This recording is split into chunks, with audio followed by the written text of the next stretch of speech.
Straight, straight power, power. The infrastructure power is grid. Power. Power. The grid.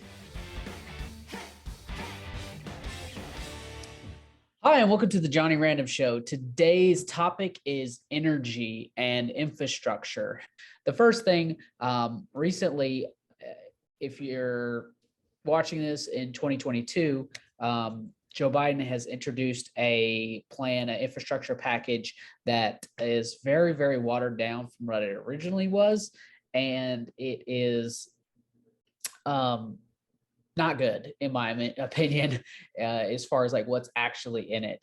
And what they said was going to be in it was decent, but then what actually made it into it was pretty watered down and not very good.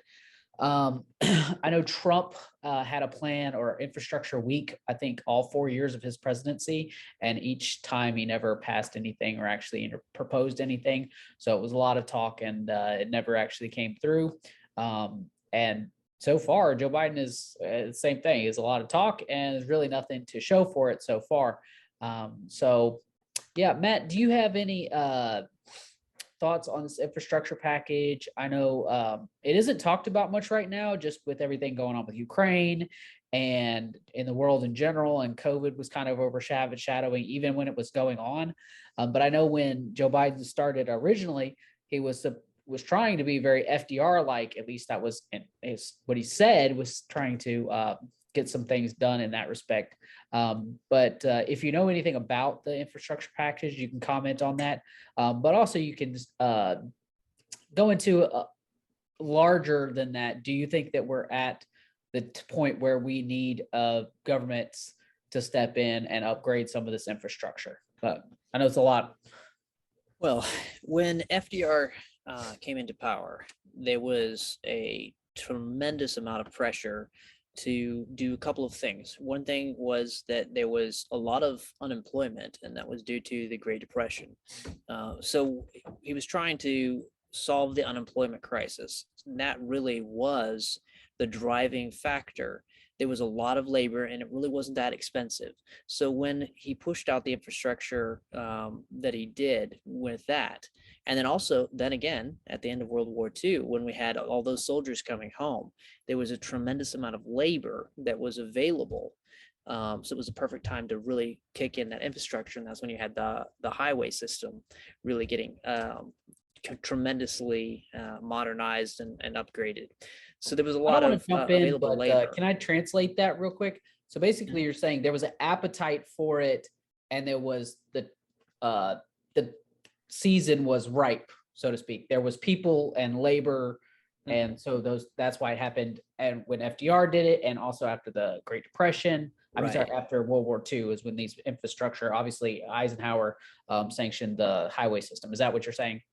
Well, I'm saying that the primary thing is not whether there's money for it. Congress can do everything that it can to try to encourage it. And if you throw enough money at a problem, it'll usually go away as long as your money doesn't, destroy your economy.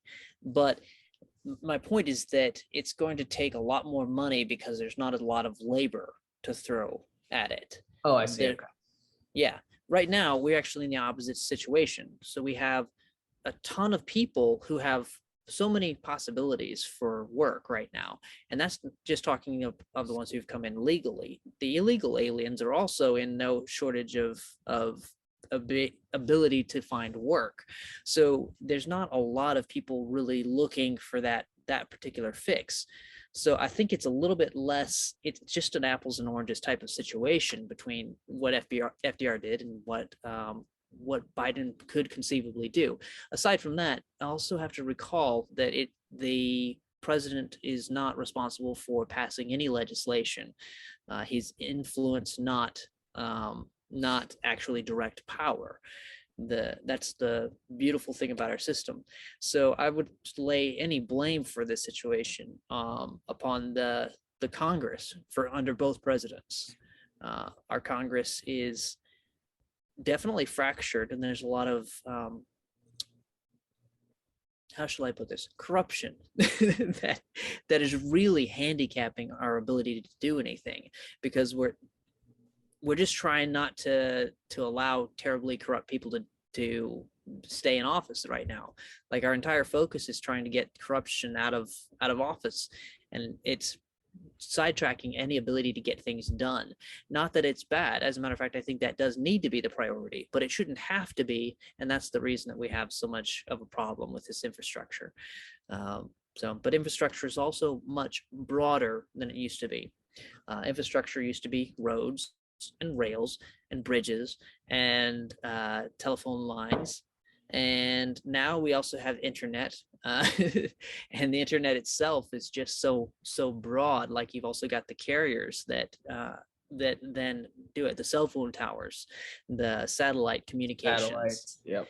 Exactly. And all of that plays into infrastructure, not to mention the logistics that go behind the infrastructure, and the fact that the United States has no capacity to create, to manufacture the chips. So the chips that are needed to do the 5G thing with the phones, we can't make them. We don't have the facilities to do it. So that seems like a part of his infrastructure that should be considered.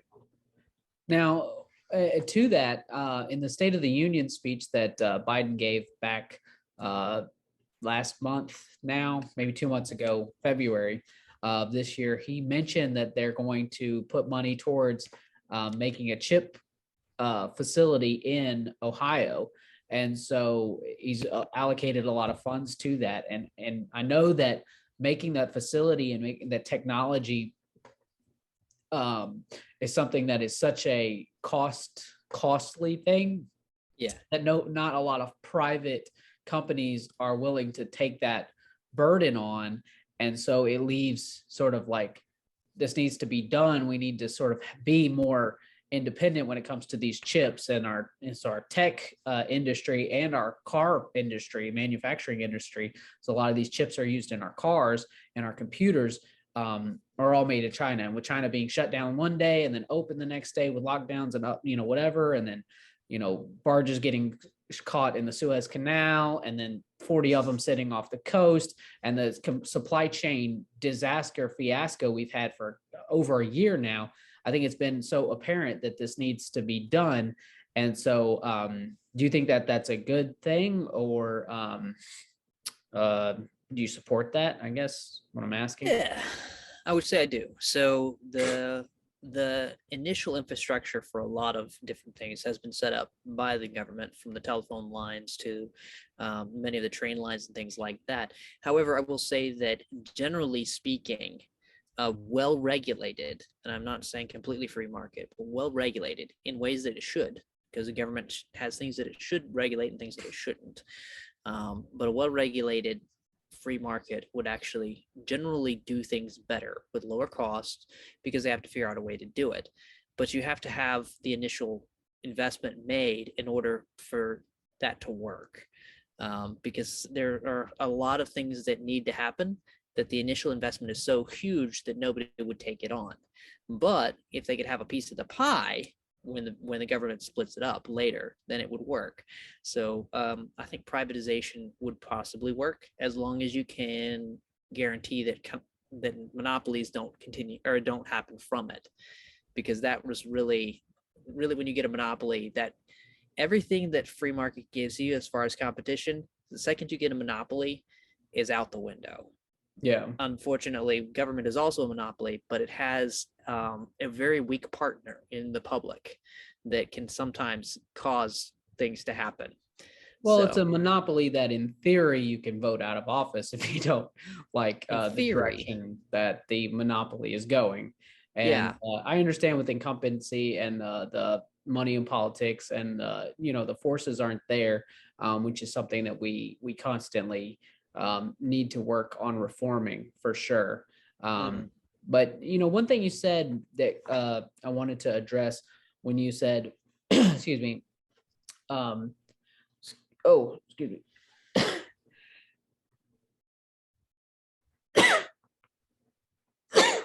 Oh, I knew it was in there.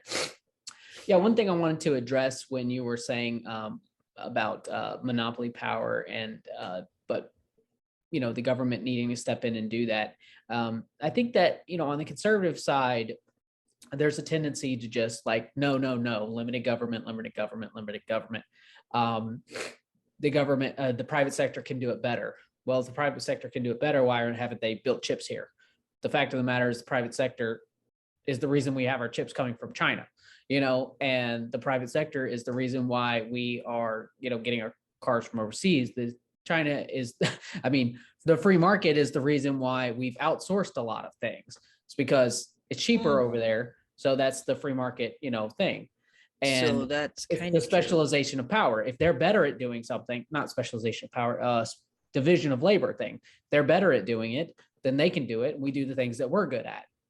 And it Well, works until it doesn't work, like that's well, the big key, yeah, there's interference, a lot of interference. So one thing is there are laws in the United States and in most countries around the world having to do with intellectual property. So if you develop something, then you should have the right to actually bring it to the market and to profit from it. If you put in all that time and research, then you should profit from it. However, in China, it is not respected.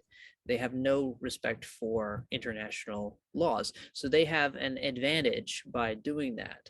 Oh, they don't have to spend money on research. All they have to do is basically steal. From their perspective, not stealing, because this is all things that they can just reverse engineer. They still have to do the work to reverse engineer it, but they have appropriated a lot of technologies that have been developed by other people that they didn't technically have a right to do. And then those companies, other companies, not the ones who developed it, then benefit from buying from China at cheaper prices. So there's that. There's also taxation, which diverts things in different directions and causes the basically like putting rocks in the middle of the river to turn it the way that you want to. Free market doesn't exist when it comes to gasoline in the United States. So much of the money that you spend at the pump goes to different taxation. Like it's really, it's pretty crazy, but the gasoline companies, or the gasoline stations, I should say, not the companies, but the stations don't make any money off of gas. Their primary thing that they sell, they don't make money off of it. They make money off of the snacks and the little odds and ends that you buy some batteries while you're there, chewing gum, soda. Those are the things that they make money off of. They make money off of being convenient because you're already there to get gas. So I wouldn't call that a complete free market. So that's what I'm trying to get at, is that the free market that we think that we have is not entirely free, whether or not there's a good reason for those taxes. I'm extremely confused, because when you say that that's not a free market, how is that not a free market? How did the government create that, other than the fact that there's taxes in there? And so are you saying that there should be lower taxes, and then the companies would raise their profits or raise their prices so that they could get a profit, and that would be more free market? I'm not sure I understand your argument there. So right now, the gas stations that we have are not making any money off of their main product, right? So why are they selling it? They're selling it because they figured out that there was another product that they could sell along with it. The markets are responding to taxes. So, for instance, I guess gasoline is not so great an illustration because it's roughly the same from place to place. But in Rhode Island, if you buy clothing, you're not going to pay any taxes on it. Rhode Island doesn't charge clothing tax. However, if you go to Connecticut or Mass, you do. So the businesses that have grown up along the borders have been tailored by this taxation law. Now, if Massachusetts or Connecticut were to then drop their clothing taxes, then things would shift around. The free market always responds to taxes. And so, for instance, with the car industries, we actually are using tax laws right now, tax incentives and payouts and things like that, in order to try to keep automotive manufacturing in the United States and keep it from going overseas.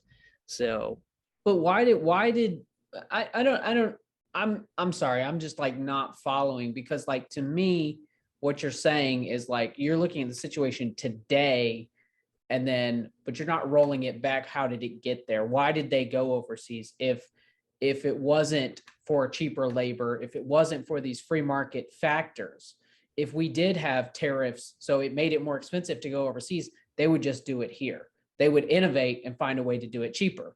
But because we just sort of allow our country to be exploited in a way, that you could say, some people might say, I don't necessarily fully subscribe to that, but that if you were, I mean, that's the whole Trump thing, right? Like Trump was the one saying like, okay, we're being, bamboozled by these other countries that, are letting our businesses go overseas.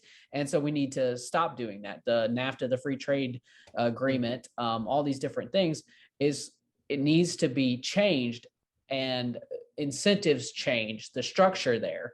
And I don't think it has much to do with taxes, so much as supply and demand, and also, the incentive structure, so that we talked about. So I think that, and this is one of the things that I think I brought up in one of the other videos that we did, where we talked about, I don't think that we should be, have, we need to have a strategic mindset when it comes to what things we need to make in America, what we need to produce, what our infrastructure, and these are things that I would put into that infrastructure category: manufacturing, energy production, certain agricultural goods and commodities, things like that. We need to be able to make at least, 40% of our consumption needs to come from the United States. We cannot just let the free market dictate everything. That's the role of government, is partially so that we don't screw ourselves over, so that we don't let other people screw us over and take advantage of us. That is part of the calculation here. And so I mean, I don't disagree with everything you were saying. I just don't know how that really, in the broad scheme of things, is exactly the issue, is insofar as like taxation stuff, What I'm trying to say with the taxation thing is that free market is not entirely free.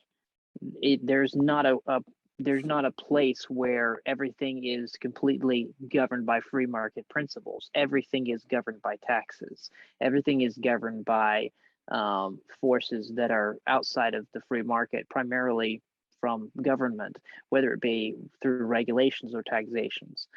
So that's all I'm trying to say, is that the free market is influenced to some degree. It has to be. To some degree, right, it and which should is be. what I thought you were saying. I Yeah. just wanted to push back a little bit on the idea that is the main force, because I don't think that is. I think that if we aren't engaging in the policy here at the policy level, other countries are going to use policies that are going to impact us, and that has happened.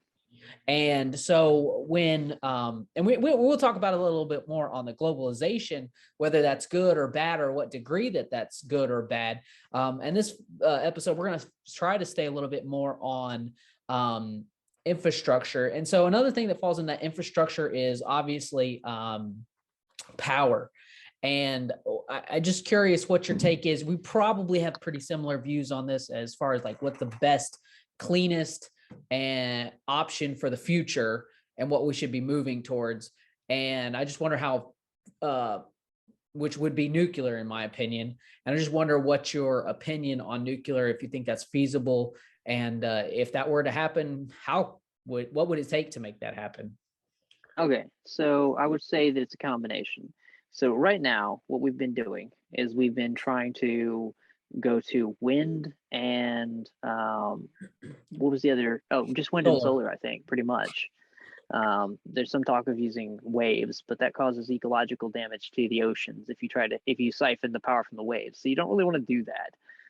There was a lot of hype about that a few years back, I recall, but then kind of died down because people realized that's going to be an ecological disaster. So at any rate, the problem with winds is manifold. Two problems with wind. One is the propellers that you make only last so long, and then they become a pollution nightmare themselves. And it's a very similar problem with the electric vehicles that you use. In order to make electric vehicles, you've got to use these batteries, which are then depleted at some point. And then what do you do with all the depleted batteries? Gonna fire them at the sun? Like what are you gonna do with all that? So at any rate, the problem with the electric side of things, whether it will be electric vehicles, electric generation through wind or through other means, is that you don't tend to have a lot of bang for your buck, which is where nuclear comes in, as well as I think there are better ways to do solar potentially. Solar right now, what we're looking at has a high manufacture cost.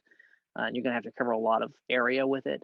I've seen solar updraft towers that seem promising. I don't know how well that would work, and using more solar in certain locations. But basically, when you have an area and you want to power it and you want to think about options, you look to the geography is just generally the best way to do things. If you have a good hydroelectric source, by all means. If you've got a great solar source, sure, that's a great option.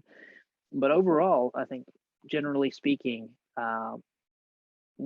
if we did a better job of um, utilizing the nuclear fuel that we have, I think we could do a lot with nuclear. That would be the direction that a lot of people that have been thinking about this for a long time have been going. Yeah. Nuclear tends to have the least drawbacks.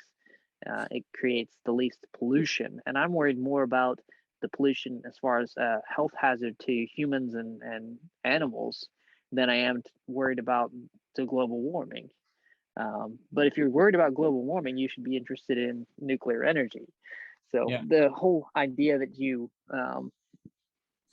have to avoid nuclear in order to have safe energy is kind of bizarre when you think about it. You just avoid places like that are high in volcanism. If you keep it close to the Pacific Rim, with the Ring of Fire there, that might not be the best place for a nuclear power plant.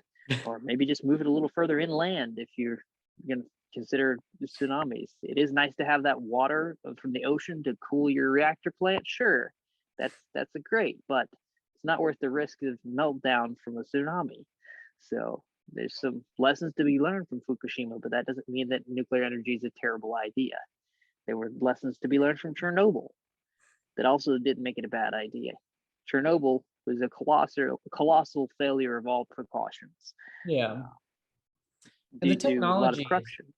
changed a Yeah. lot and evolved and gotten a lot better. I Mm-hmm. think about these nuclear submarines. I have friends that are on nuclear submarines and been on nuclear submarines and nuclear aircraft carriers, and the safety is not an issue.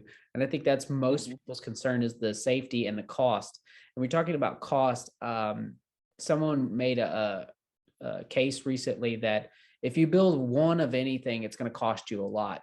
But if you're building 10, you're going to figure out how to do it really, really effectively and more Mm-hmm. effective and cheaper. Yeah. And I'm in favor of, like you're saying, I like the idea of localized. If you have the option to do um, hydroelectric, do hydroelectric and nuclear. If you have the option of doing solar, do solar and nuclear. If you using the resources that you have in addition to nuclear, but I think nuclear is the best backup option, and widespread gives you the best results. Again, I think that people are just somewhat scared of it or cautious of it, but I don't think that needs to be the case. Mm-hmm. I'd love to see more technology invested into thorium reactors. We we recently, well, not recently, we a while ago had, I think you had got me onto thorium reactors. I thought those were fascinating. I I wish thought you that, did to me. oh, I don't know, one of I us, don't remember. somebody somewhere came across thorium reactors, and I thought that was a pretty fantastic idea. And Mm-hmm. so yeah, so there are a lot of options out there. the main thing that we, from a national security point of view, is we got to get away from oil, and I disagree. okay, why? So, okay, so what we're using oil for is to power primarily our transportation network, right? But we're also using it for energy. If we were not using it for, if we were not using oil and natural gas for as much energy production, like just general energy production as we are, then we have enough oil to run transportation. It used to be thought, that we'd be out of oil in 100 years, right? And then we keep on finding more and more reserves and different processes to be able to manufacture oil. Um, and then on top of that, they've also discovered that oil is being generated way faster than they thought it was. They thought it took, millions of years to generate oil. And then they found out that the conditions are actually right, in more circumstances than they thought, and that oil is being generated by the earth at a decent pace. Not near as fast as we're consuming it right now, but it is being produced. So my point here is that if we just used it for transportation, until we could get a better option, or until we could figure out how to create cars that don't have batteries that are going to become a problem, maybe a bioelectric battery of some sort, that would be really cool. I don't know how that would work, but anyways, if we can figure out transportation, bringing down the cost of the gasoline versus, not the cost of the gasoline, but sorry, the usage of the gasoline. Right. Better wind ergonomic, not ergonomics, that's not the right word, but you know what I'm talking about, Right. aerodynamics. Better aerodynamics on the trucking and better aerodynamics on the cars. We've done a lot with that. Lighter materials. Those materials happen to be made from oil products. I'm a big supporter that oil is a great resource, but everything should be used for what it's best suited for.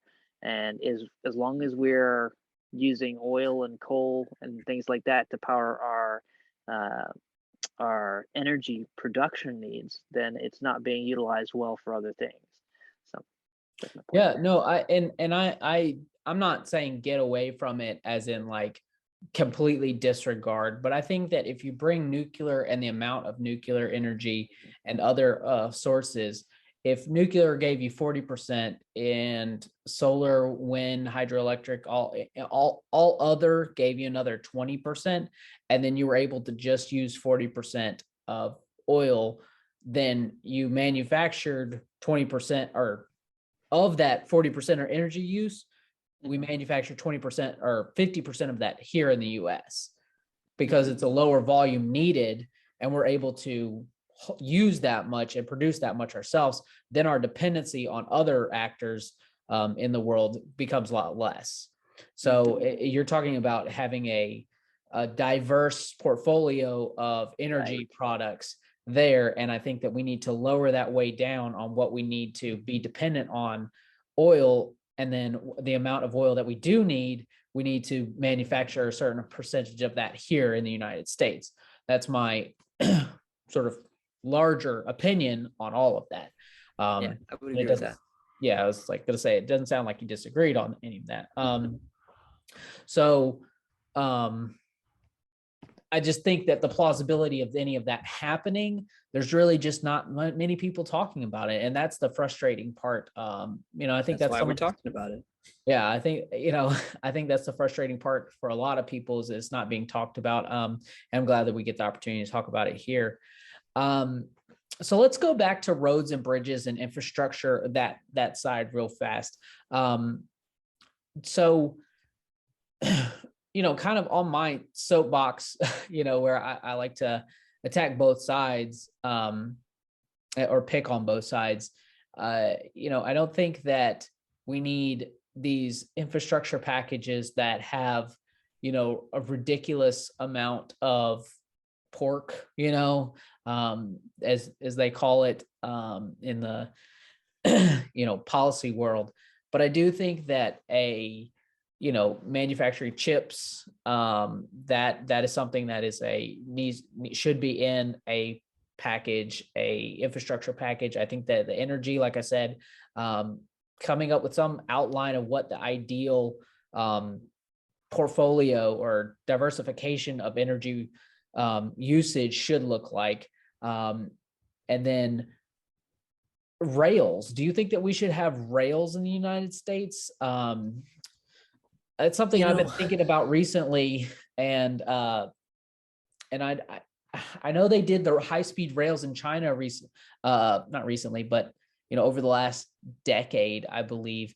And it was a bureaucratic nightmare. I mean, it's everything that you could imagine, from the government doing it, and then private companies taking it over, and then rails going to no place, and no one's using certain ones, and it cost is outrageous, and it's a big, absolutely disaster the way it was done.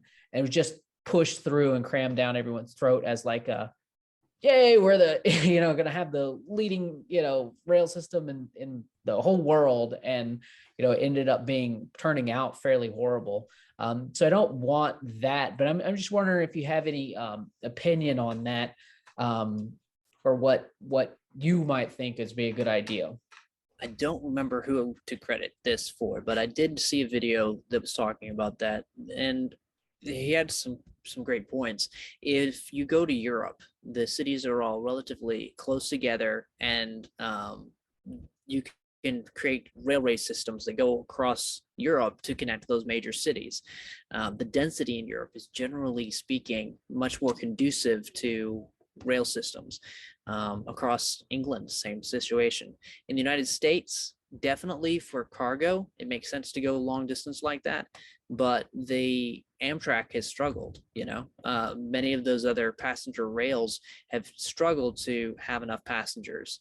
And I don't think it's because it's not built out to enough places, because that was what China thought. Oh, if we build to everywhere, people will go, from little town to little town and whatnot. But that's not the way people travel. So that's the problem. If there's not a high enough density, the rails just don't make sense.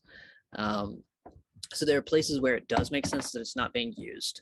For instance, you and I talked about Nashville, a good commuter rail system that it's really built where an X would probably work, but you'd have to be very careful, because it would require a lot of buy-in to get people to use it.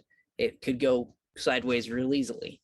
And that's just in one area. So when you're talking about like city to city, like a Nashville to Atlanta type of route, that's a very long distance. And I just don't know that building that infrastructure would really have a great payoff. When you do things because you think it'd be great to have it versus doing things because it would make money, there's a totally different outcome. So that's why when you build a business, when you launch a company, they require that you have an in-depth business plan, because that shows that you've put the thought into it, and you know that there's money there to be made, versus, I'd really like to have this thing, that's the difference. They're trying to root out I'd really like to have this, and the government doesn't really have a good way to do that. Sometimes if somebody really wants to have something and they make it their pet project, and it ends up happening, and you have a bridge to nowhere, as is infamously made. And was it Alaska has that? I don't remember, but I've heard of that. I feel like it was. Yeah. But you talk about like California has spent millions to McKinsey, the infamous, McKinsey consulting firm, on building their railways. And then it's like, they come back and they're like, we need more funding for the planning stage. And it's like, okay, here's millions more dollars to McKinsey planning firm, okay, so we're still we're just going to keep planning this and planning this and planning this. We're getting so close now. And then, here it is a decade later, and there is no high-speed rail in California, like that, they're happy to cash the checks and keep it going, and this is great, plan, but, it never really materializes. So, well, that has to do with setting expectations at the front end. If you manage your expectations correctly, then you're going to have a good result. But that's that type of situation is easy to come out with anytime that there's government involvement, because the government is really good at funding things without having clear expectations. Yeah. I think one thing I think about is having some sort of small like commuter network within a city. I think is a fantastic idea. But it needs to be very much a local plan, because each location is going to have, different needs. And I feel like a lot of people hear that might say, okay, well, you're just going to get a lot of local corruption if you do that, and which you might. But then I think about, what if you were to have a infrastructure system, a rail, system that went, east to west, across the southern, side, and then across the northern, New York, Chicago, out to Seattle or something. And then you have one from Atlanta out to San Diego, and these are cargo only type thing. So you can move a massive amount of goods and services across the United States in a rapid speed. And you can stop it at certain points and have unload and load off points, but you get semis off the road. The idea high speed cargo rail. Yeah, and basically the idea would be is we have the trucker shortage, and we have the just it doesn't make economic sense to take a truck loaded with all this stuff from one side of the country to the other side of the country, drop it off and drive back empty. So you got to it's just the system isn't built real well for intercontinental transportation. And so doing something like this would allow that to become really, really easy. And it would potentially drop the cost down. And so you get other players, rather than just Amazon, with endless amount of resources, being the only game in town. You give, like, roads open up the ability for so many more businesses to get in there because the infrastructure is for everyone.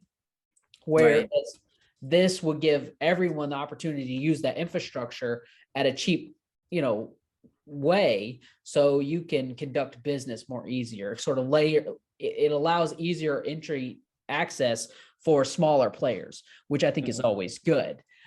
Which is part of the reason with satellites, and we'll get to that in a minute because I want to talk about cell phones and that infrastructure, and the internet is another thing. But yeah, so as an idea, and I don't exactly know how that works, but I think that that's something I really haven't heard a lot of people talk about. But I think it's more feasible because when you're talking about building a rails through cities, that's where everybody lives. So you're talking about eminent domain laws, you're talking about moving things around, digging up neighborhoods, trying to get all this to work is going to be a massive problem. But if you go from a hub outside of Nashville, outside of Georgia, Atlanta, outside of Dallas, outside of, Phoenix, whatever, and it just goes by, you can offload and then take those products into the city. So it creates a hub and it gets all these semis off the interstates, and interstates are just full right now with just semis all the time, constantly on the interstates. And it's frustrating. It's really, really frustrating to be a commuter and just be wall to wall with semis, And it's like, if we could get some of those semis off the road and it just actually be commuters commuting to and from work, I think that would help alleviate a lot of problems in our cities in the first place. And so that's one possible thing that I thought of. And I don't know where I heard that from, to be honest. It has some promise to it. I kind of like it. The first thought that came to mind is, if you're building train lines, first of all, you've got to have bi-directional. You don't want to have where like a single track has to be, whatever. You need bi-directional tracks, possibly more than 2 lanes. But anyways, because we're talking about massive amounts of traffic, which would be happening all the time, creating all kinds of noise. So you're going to have to think about noise corridors for the entire direction. That Well, you could almost do it underground potentially, and you do it one way. It's just a circle. It's like the beauty underground, of a roundabout. yeah, You, even if you're in Nashville, or it goes, let's say, this way, up to New York, out to Chicago, Seattle, California, back around. If it goes that way, and you need something in Nashville, but it's coming from Atlanta, it still goes all the way around. And the beauty of it is that would be faster than having two rails trying to coordinate two different directions all the time. And so it will take still a day to get all the round, because everything is just constantly going in one direction all the time. I mean, I don't know. I obviously I'm not an engineer. Let's just put it that way. I don't know exactly what the pros and cons would be, and the that specific disadvantages might be. Yeah, but that's cost my of shipping. The cost of shipping is always going to be attractive from getting from coast to coast. So you don't have to connect coast to coast. What you actually would end up having, I think, it would be one out to the Midwest, so across the Northeast, through the Midwest, down the Mississippi potentially, and then back down probably Nashville area, maybe all the way down to Louisiana. I don't know, like through St. Louis area, possibly. Yeah, St. Louis makes sense. And then anyways, you snake back across the coast. So you do a loop like that and then back up. Because anywhere that you would want to get on the seaboard from not Chicago, whatever that place is, Los Angeles, say. So from Los Angeles, anywhere you would want to go towards the other coast, you would do that by sea. There's no reason to go across land. It would be faster to do it by sea, or at least way more inexpensive, because expense is something that you're going to run into with a high speed rail. As far as putting the rails underground, the problem with that is if you go underground, you've got ventilation issues, you'd have cave-in potentials, you'd have all kinds of maintenance issues with water getting in. I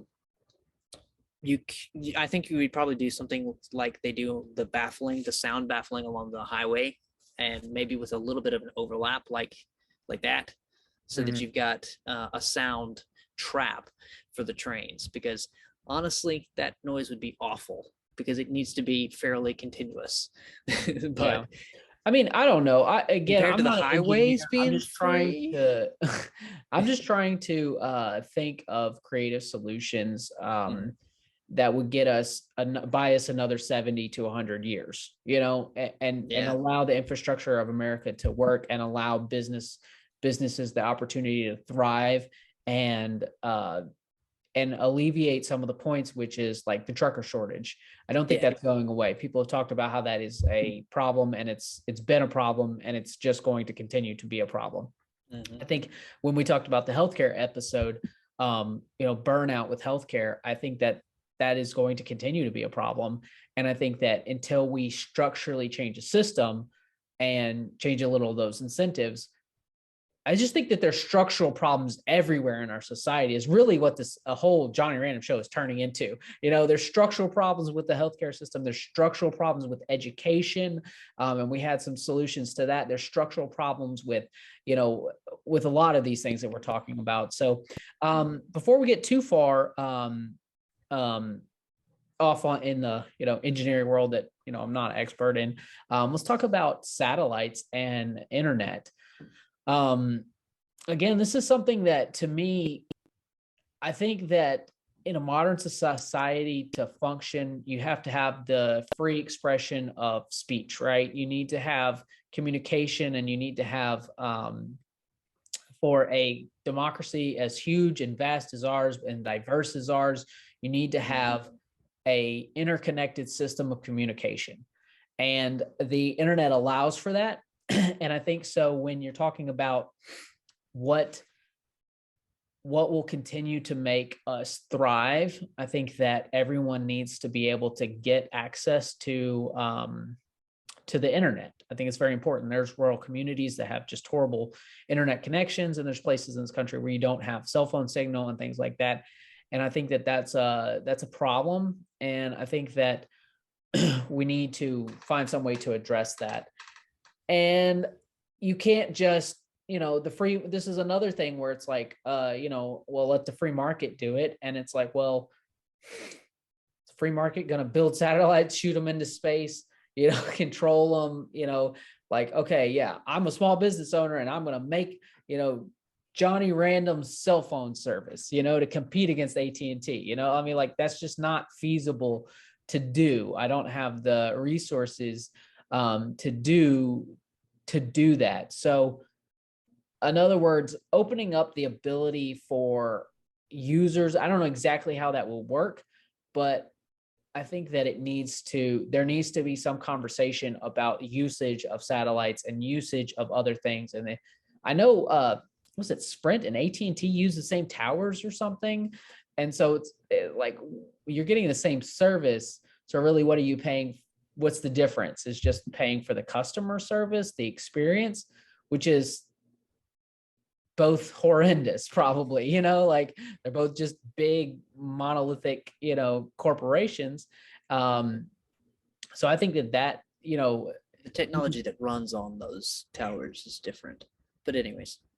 Yeah, well, and we do need competition in that space. And that's where it's like the free market has taken this to the point where, and I wanted to get into that a little bit with like tech. We'll do an episode on tech. Big tech companies, it's like they're in a point where you don't want to innovate if you're in tech because you already cornered the market. So there's no incentive to innovate. And I think that's where we're at with some of these issues when it comes to, satellites and internet. It's like, why would I innovate because I already own the market? It doesn't make sense. So the government either has to break up the monopoly or allow some way for more people to get into the game and, drive that cost down, better customer service. Because if this little company over here is taking all this, the share of our market, we're going to have to get better. If we're constant feedback is we're having horrible customer service, maybe we need to not outsource that to some foreign country where they can't speak the same language. Maybe we need to do it in-house so that we can actually interface with our customers and give a better product, or better experience. So, yeah, any thoughts on that? That's where antitrust comes in. So antitrust regulations are to try to break up monopolies when they happen so that they don't just edge out anybody that can compete, because those people who can compete are the people who are going to drive innovation. Innovation happens. Banging job. Well, what are you talking about? Well, I mean, they're not doing a great job, but they're not allowed to be. Those smaller companies really are not allowed to be. Many companies can get the investment capital because they have a good business plan and come out and do some things you're talking about Sprint and AT&T, right? Have you ever heard of Cricket? Have you ever heard of Verizon? Was at one point an upstart. A lot of these companies came along and they had a business plan that could challenge, AT&T. And they did, and that's the reason that it drove the improvements that we have. So what I'm trying to say is that the government has a vested interest and an interest in, from the perspective of justice, in breaking up those monopolies and keeping them from keeping the competition down. And if the government does a good job of that, then it's not very long before innovation begins to drive things. We're getting to the point in the microchip industry where Intel and AGP, I think it is, wow, just can't recall the name of it, but those two companies that make the chips, they tend to compete with each other, but there's not a lot of competition. There's no real outside competition. Finally, Apple decided they were going to roll their own. So now there's a third contender for chips with the M1 chips that they have in their new MacBooks. But the point is low competition keeps the innovation down. And so even though tech is evolving relatively quickly, it's doing so because the competition as far as chips goes trying to think of how to word this. Even though there's only 3 manufacturers of chips, there are enough desire to have better phones and better tablets and better computers that it's continuing to drive the competition between those 2 companies, or 3 companies now. Again, it's that competition that really drives the innovation.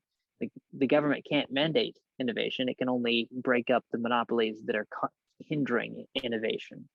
So, well, I just don't see that happening very often. I understand that that's the point, and that's in theory, that's all well and good. But what I tend to see more is that these companies go down to K Street and lobby, the legislation to be written with exceptions for their company, and so now, oh, you want to break up this whatever, but exempt my company XYZ whatever. And so they get paid off and they write that out. So then you think that they're passing this legislation, but it's not actually affecting the main player that is actually probably designed to break up.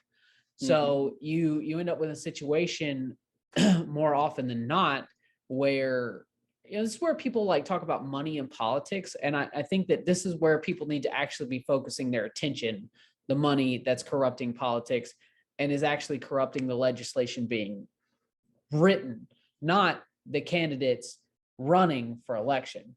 Oh, you're paying, this person. I mean, it can be that, but I think that, there's more in my, research of the topic, this corruption happens in so many different places. It's not just one place where the corruption is happening. And when people throw out terms like money in politics, we need to get money out of politics.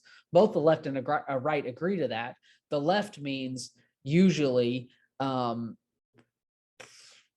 I don't always know exactly if they know what they're saying, but I think that they see that things don't work out for the little guy. It always works out for the guy at the top. And so they have heard that, in general, that it's these outside influences, these corporations, and they're not wrong. That I just don't think that they can quite define it. And I think the right sees the same thing. Is you say you're going to do X, Y, and Z, and somebody must have paid you because now you're voting for this, whatever, spending bill or whatever. And so there's corruption here, money in politics, we need to get it out. I think everybody can agree, but I don't think that there's a huge, or that there's, I think the reporting on this has been bad. I think that the journalists are not doing their jobs here, because I think that there's a story to unearth, an easy story here somewhere, and just that's not being told. And I think that if it was being told, I think that the public would be able to, galvanize around it and be able to put a stop to some of these, issues that we're having, in money and politics. I think you see that with the legislation recently about the banning stock trading. That was a public outcry, and then they said, well, we need to do something about it, and actually got done, even though you would, that's not something you would expect them to write legislation against themselves, buying stocks. But I don't actually know if it made it through the House or the Senate or whichever one it started, and I don't think it's finished yet, as of when we're recording this. But I think the fact that there is legislation being written is a huge win for America, and I just want that to happen on so much more. Now apply it everywhere, let's dig in, let's find these more pockets of corruption and report on them, and get legislation written and get some change done. I think that's a beautiful thing. So, well, I hate to be a little pessimistic about that, but it would be very easy. In my mind, I'm thinking how this would work. It'd be very easy to write legislation which is unenforceable, that makes everybody feel good because it's now on the books, but then in fact nobody actually is responsible for checking it, so it continues to happen anyway. Let me submit something in my philosophy towards politics. Most legislation and most change that you want to see doesn't happen after the legislation is written. But because the legislation is written years later, maybe a long time later, in the case of slavery, right? in the case of certain civil rights things. These things were written and not enforced. And then somebody came along and said, I'm going to really, really harp on this and get this change. Here's the law that's being violated. And they're able to change it and set a new precedent. But it's only because somebody passed that law originally, which gave them standing to do some things. I think that that's a pattern in American history when there's things, and I can't just rattle them off the top of my head, but I've heard this in a couple different places where people are talking about, oh, they used this law and they were able to get this done and public opinion was on their side. And so there was change. That wouldn't have happened if the law wasn't originally written. So we need to write these laws, even if we don't have a ton of hope that they will pay off in the short term, but it might give some courageous politician down the road something to stand on. Civil servant, yeah. And so I think it's worth doing some of these things that even though they might feel a little bit hopeless. And I hope, it's by sincere hope, that some young, ambitious person out here heard those words and said, you know what, it's worth fighting the cause, even if I don't see it in my lifetime. And they run for politics and they are able to pass something, and eventually that change will come about. You know, I don't know. That's just my hope. Somebody's inspired by that concept, because it's not something that people talk about very often. Yeah, we talk a lot. And I'm hoping some engineer is inspired by our train talk and our going in circles around the country. Going in circles. Yes, indeed. Got to keep things rolling, man. Yeah. So let's see. Infrastructure programs. We talked about nuclear. We talked about a lot of different things. I didn't have anything else on my list to talk about. Did you have any closing words? I will say, yes. I will say something. So I'm sure you will. Well, now I'm not. No, I'm just kidding. So no, I'm very grateful for the infrastructure that we have. It had to be here before it could be used. And I would say that chances are that a lot of people didn't see the use of it when it was being laid. That's the beauty of infrastructure. While that's true, you also have to be looking ahead. You have to be actually anticipating. When we put in our highways, we didn't put highways to nowhere. We didn't put bridges to nowhere for the most part. We built in things that actually made sense. We tried to understand the fundamentals of how our country was laid out, and a good solution that would work. We didn't build just straight rails and be like, oh, we don't really need our road system to be any better. Let's just build rails instead because it's so much more efficient. Well, it is, but for what, you know? So there's a lot of foresight that went into the infrastructure that we have, from the phones to the electricity to the roads and rails. And we need to continue with that type of foresight, not just blind optimism, but, you know, some numbers, for instance. You know, look at how things are with an eye to how things could be. And I am appreciative of the government's involvement in doing that. They probably messed up along the way, but we're better off for them doing it. You know, we've all benefited from a functioning highway system more than we maybe realize. So if we get a good functioning rail international, what do you call that? International. Yeah, it is not international in this case. International, intranational rail system. Yeah, I think we would benefit from it. As you're talking about it, that one actually really kind of made me excited. So, but I mean, there's a lot of logistics to work out with that, with sound issues, with right-of-way issues, trying to get the right-of-ways to build these tracks. There are a lot of tracks around the country, and maybe we could reuse the majority of what we would need. I don't know. That'd be really cool. But at any rate, it's going to change towns when you have small towns with high-speed rails coming through with cargo, high speed being probably only 80 miles an hour, because you don't want to run cargo much faster than that. We would definitely have to build a lot of underpasses for these trains to be able to go underneath the roads or overpasses, or maybe combination of both, you know. So, but I'm very grateful for what's been done in the past, and there's a lot that we can do in the future. One thing, we actually have to appropriate the money to doing that instead of tree justice. There's a place for caring for the environment, and there's also a place for infrastructure. You don't need to be pretending one is the other, because they're that's duplicitous, and it destroys that trust and that buy-in that the American people need to have in order for this infrastructure plan to work. So that's my final word. Very well said. I think that was part of the thing, is like a lot of environmental pipe dream stuff got thrown into about Biden's plan, and a lot of the actual infrastructure stuff sort of got scaled back. And so that's why I said I didn't support that, but I do, obviously, I think it's come across that I support an infrastructure plan, in this episode. So I'll say my final words is, when Eisenhower built the grid, you're right. He built it, the grid, the highway grid, the interstate system. There actually follows the lines of latitude and longitude across, and it starts at 10, 20, 30 in the highway 40 and 50, 60 on up. And it goes this way this way's in the 10s and this way's in the 5s. It was thought out. It was intentional. It was for a national security reason, kind of a Cold War era. We need to be able to get tanks from this side of the country to that side of the country in case there's a nuclear war.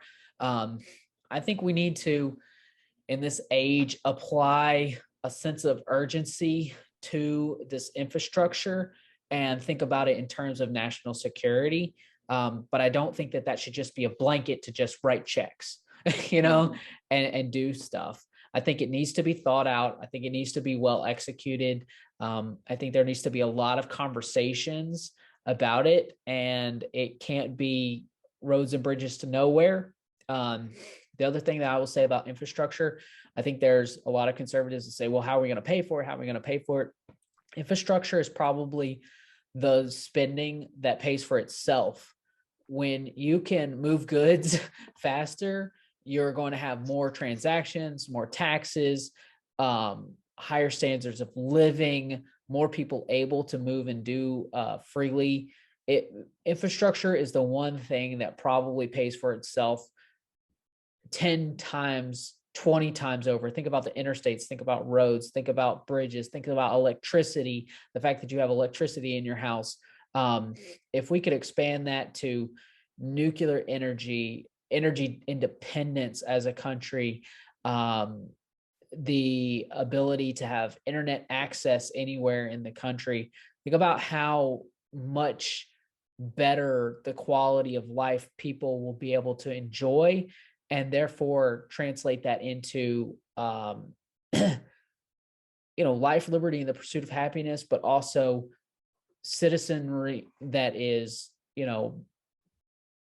more productive, a more productive society, and able to compete in the global economy much more effectively, and also not be at the mercy of other countries when this global system comes cracking apart, which I think that it is on the verge of doing, if it's not already cracked beyond repair. I don't think that it is. I think that it could be very easily. But I think that it's like ripping the seam slowly out of it's fraying, and it's coming apart, the global system that we've all come to know post World War II. And as a country, we're not ready for it. As a society, we're not ready for it. But get ready for it, prepare for the worst, hope for the best, and work for the best outcome. And that's what this is about. This is about working for the best outcome. And I'm pretty passionate about this topic. Well, I'm passionate about everything we talk about, so I can't even say that. But anyway, yeah, that's my final parting thoughts on infrastructure. And so we will see you next time on the Johnny Random Show. Thank you so much. Please like and subscribe to this channel. We greatly appreciate all the subscribers and the support that we're getting. So thank you so much. Until next time.